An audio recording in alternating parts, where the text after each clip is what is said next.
In this video we're going to look at one of my favorite new additions to Myriad 5, the Quick Recorder. So in order to access the Quick Recorder, we need to go to a dynamic layer that has the Quick Recorder enabled, and in this case I'm going to use the Simple Production one. Simple Production one is used for production, and basically it involves the Quick Recorder panel, a media wall and a pad. So the idea is you can record individual items, drag them onto the pad and then mix them down, which is exactly what we're going to do in this video. So the Quick Recorder is designed to really streamline the workflow for recording something simple like a telephone interview, or maybe just a voice link if you wanted to as well. And it does several things for you that you would normally have to do manually. So let's see how it works in practice. To start with, we just press the record button, and then I'm just going to turn the microphone off for a second when I press record, then turn it back on to show you how you would actually do it in the studio.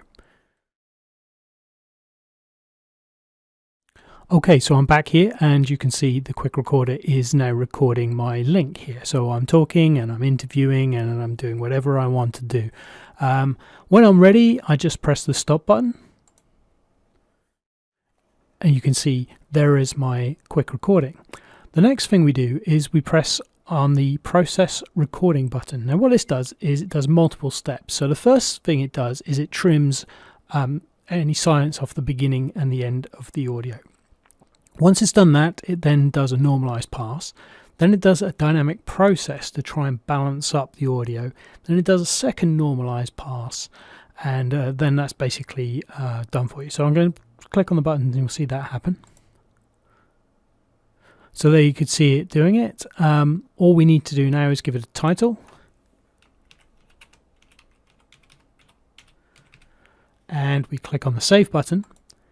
And you can see my interview is there. So I can then either drag that into a media player and play it. Okay, so I'm back here and you can see the Quick Recorder is now recording my link here. Okay, so that was good. Or we could drop it into the into the pad here, ready for the next thing. So let's say I want to do a final part to this interview. So let's do it again.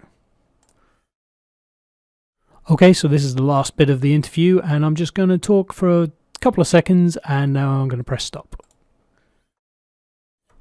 Press the process button again.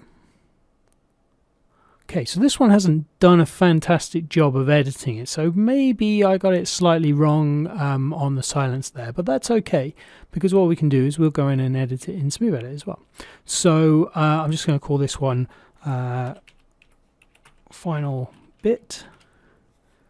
Hit save, and it's there. But we wanted to just trim it a little bit more, so no problem. We just highlight it in there, and we can go to the Home tab here, click Edit, and that will load up the normal Smooth Edit. Just simply delete the bit we don't want, and that's done. So we put that into the pad here. Now the final thing I wanted to do here was show you how we could take those elements and mix them down. This is something you could do in version 4 and version 5. So I'm just going to click on the mix send, and I want to mix down to a media item. So I'm going to click on that one, and it asks me where it wants to go. So I'm going to put that car number 35, media item number 35. And there you can see it's been put together. So okay, so I'm back here and you can see, so I'm talking. Okay, so this is the last bit of the interview, and I'm just going to talk for a couple of seconds, and now I'm going to press stop. Well, hardly a masterpiece, but you get the idea. The idea behind the Quick Recorder is to really make it easy to do quick things like interviews and telephone chats and things like that in a studio. Hopefully you'll find lots of uses for it.